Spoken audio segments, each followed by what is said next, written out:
Ratusan pasien yang akan berobat Kamis pagi nampak antri bergantian masuk di RSUD Ciawi, Kabupaten Bogor, lantaran sebagian layanan poliklinik dialihkan.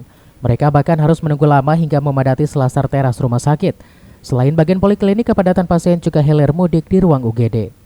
Manajemen RSUD sengaja melakukan pembatasan layanan medis hingga 50%, lantaran sebagian karyawan terpapar COVID-19.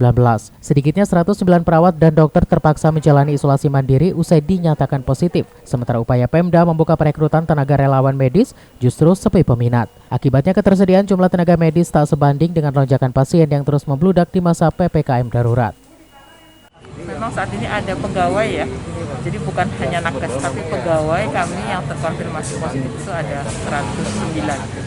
Tapi data ini bergerak terus karena memang ada yang kemudian kita periksa PCR pagi ini sudah menjadi negatif dan bisa bekerja kembali, tapi ada juga yang kemudian di tracing tadinya negatif menjadi positif. Artinya data tetap bergerak dari hari ke hari. Mudah-mudahan sih ke depan nggak ada lagi yang bertambah dan yang sudah selesai isolasi mandiri bisa kembali bekerja, itu yang diharapkan. Karena dampak dari kondisi pegawai yang terkena COVID ini menjadi pelayanan cukup terdampak sehingga volume kami untuk melayani pasien itu cukup menurun, gitu ya. Yang kami minta sekarang di Kabupaten Bogor, baik di rumah sakit maupun kami di gugus, kami sedang membuka untuk penerimaan relawan, baik dokter maupun tenaga paramedis.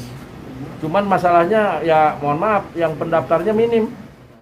Meski ketersediaan ruang rawat dan bed pasien dipastikan masih memadai, namun banyaknya tenaga medis terpapar membuat sebagian yang menjalankan tugas kewalahan melayani pasien.